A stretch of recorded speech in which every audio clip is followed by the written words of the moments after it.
Good day, everyone. So today I am assigned to report to you about testing comprehension, and I intentionally selected the reading skills for evaluation and assessment um, uh, in the comprehension aspect of testing because this is actually one of the skill that we are really focusing in our schools. So when it comes to checkpoints and IG's exams, we always um, test, evaluate, or assess the reading comprehension of our students.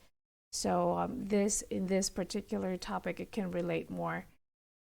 So let's start. So what is the reading process? So reading is a dynamic process in which the reader interacts with the text to construct meaning. Inherent in constructing meaning is the reader's ability to activate prior knowledge, use reading strategies, and adapt to the reading situation.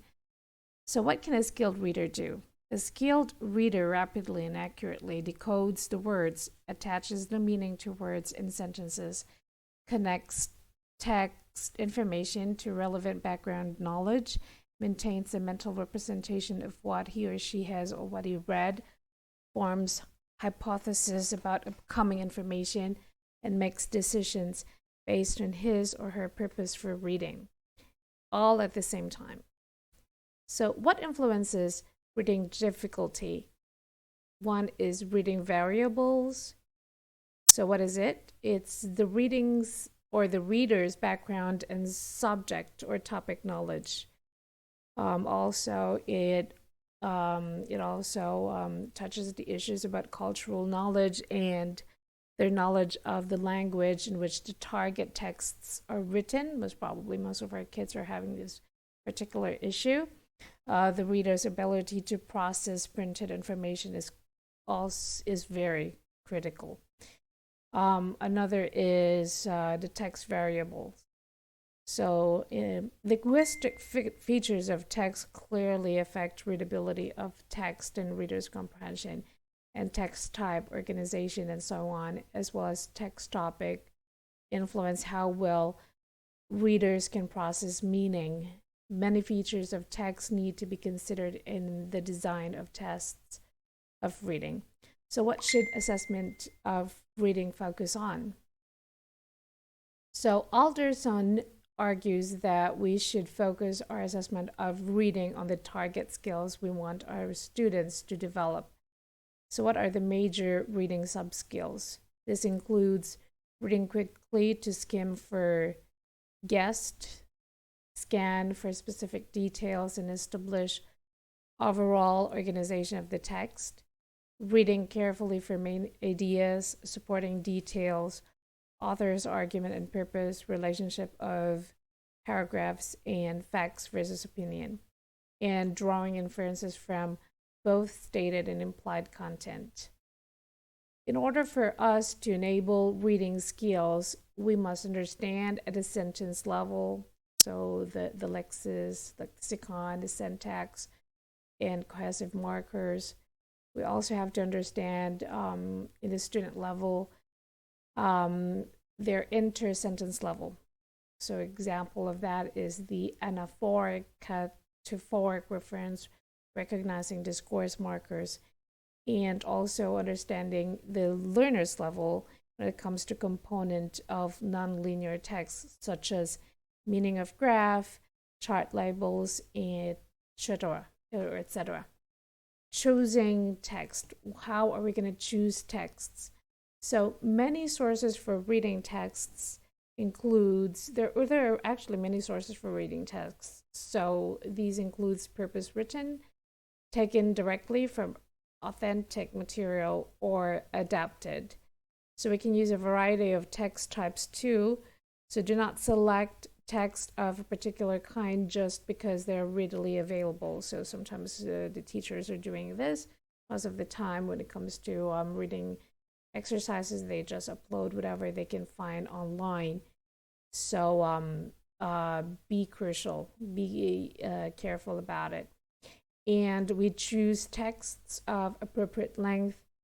Detailed reading can be assessed with text consisting of few sentences. Text up to 2,000 words may be used for extensive reading at higher levels. So we always have like we in our school we always measure the WPS, so the word per second when it comes to reading assessments or reading evaluation. And we also have leveled reading. We do that once in a week in order for us to know the reading fluency and the level of understanding of the kids when it comes to assessing their comprehension. So what else? You choose text with many discrete pieces of information. Choose texts that will interest the candidates but will not disturb or excite them.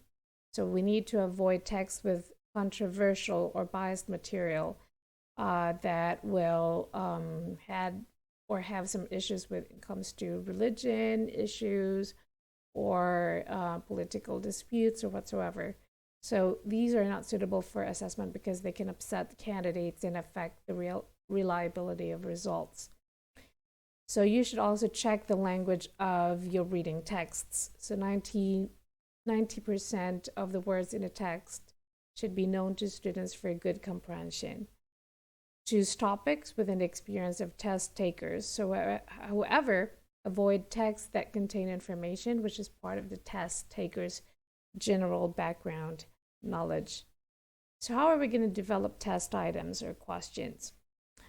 We have to ensure that the wording of the reading test questions should not cause comprehension difficulties to learners. It should always be within their capabilities and less demanding than the text itself. So responses to test items should make minimal demands on writing ability, and the items should be in the same order as the information in the text. Mixing up the order of questions increases the difficulty level. So in our case here, because we're always using the standardized test, and the tests are actually designed and created by a community of Cambridge test makers.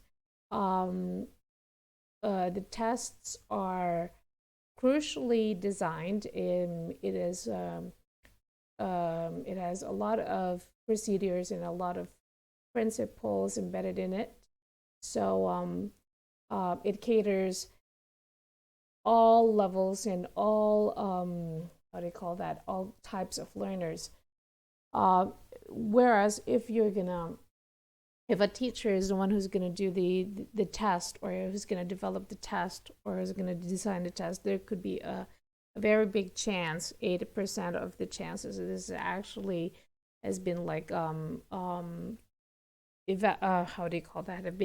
been research about this, that sometimes and oftentimes teachers are making or designing tests according to their preferences, according to their comfortability and convenience of making the test. Some are actually very impartial when it comes to creating and designing the test. So the community of Cambridge people decided to have it a standardized test in every term, in every summative test, in order also for the school affiliated by the Cambridge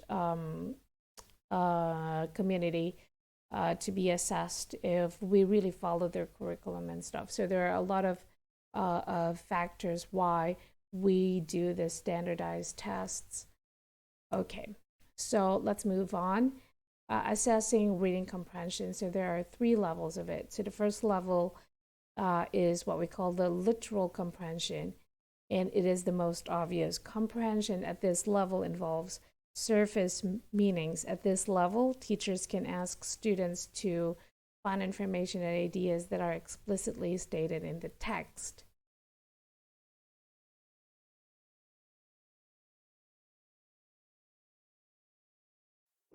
Okay, the second level is interpretive or referential comprehension.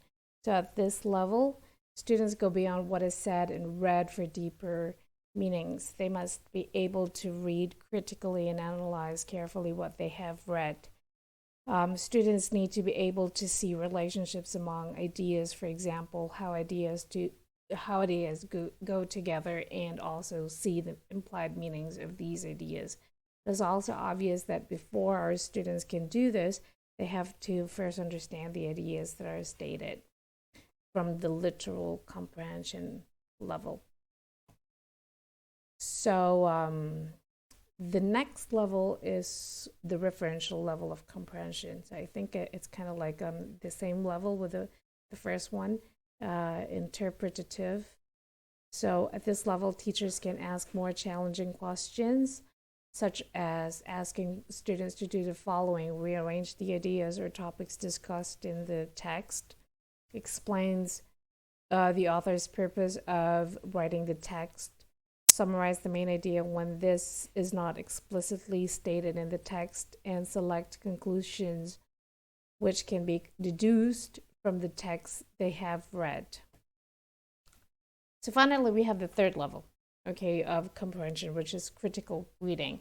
So whereby ideas and informations are evaluated. So at this level, students can be tested on the following skills: the ability to differentiate between facts and opinions, the ability to recognize persuasive statements, and the ability to judge the accuracy of the information given in the text. So what are the tips on item writing? Do not write items for which the correct response can be found without understanding the text. Do not write items that some candidates or learners are likely to answer from general knowledge without reading the text. And make the items independent of each other. Do not make the correct response on one item depend on another item being responded to correctly. So the possible testing formats for reading tests are multiple choice questions. Okay, example is this. We knew exactly what is it. Multiple choice, it's very common. And we also have the matching. Okay, format. Example is kind of like this. And we also have ordering tasks or strip stories, whereby the candidates are going to scramble a set of words, sentences, paragraphs, or text, and have to put them into correct order. We also have short answer tests. So the candidates are simply going to be asked a question which requires a brief response in a few words. Okay, and we have the free recall test. In free recall tests, sometimes called immediate recall tests, students are asked to read a text, to put it to one side, and then to write down everything they can remember from the text.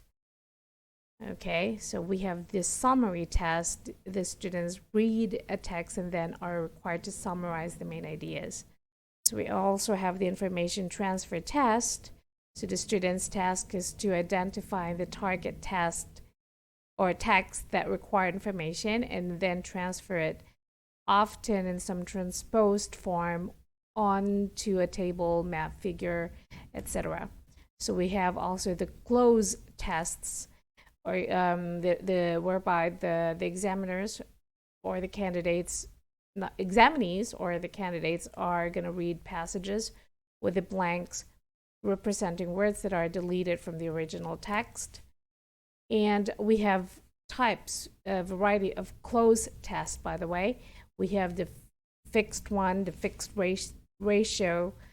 We also have the rational deletion kind of, and we have the maze technique. We have a limited technique, and that's it. So there are tips for developing reading comprehension tests. So make sure your assessment matches your reading program. Test the skills you have taught, of course, sample a range of reading subskills with different task types, and allow 4 to 10 items per task type.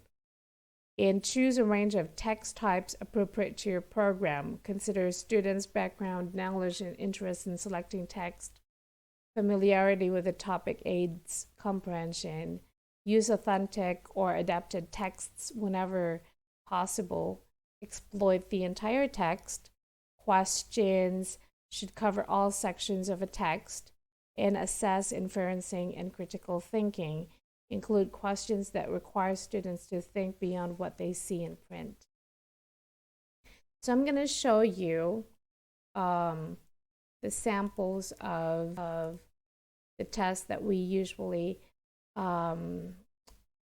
administer to our kids. This is stage 6, which is usually equivalent to year 7, grade 7, 8 in the Philippines, I guess, because you're using the American curriculum, right? So stage 6 is usually grade 7 and grade 8, middle schoolers in the US, most probably year 7 and 8. So this is how we give or administer the test.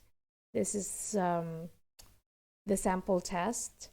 So we gave each and every students this kind of test. Like, we include instructions and information in the test material, and we divide it into sections.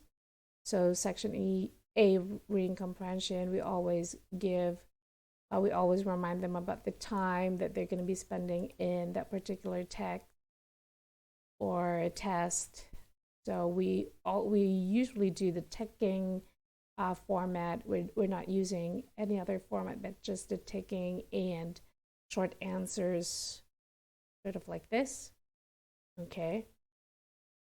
Kind of like a very short kind of assessment. Sometimes it's just like 17 items, which is equivalent to 25 marks.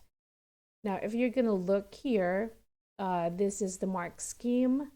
So this is a different sheet, and the students are oriented about how are they going to be marked before the test.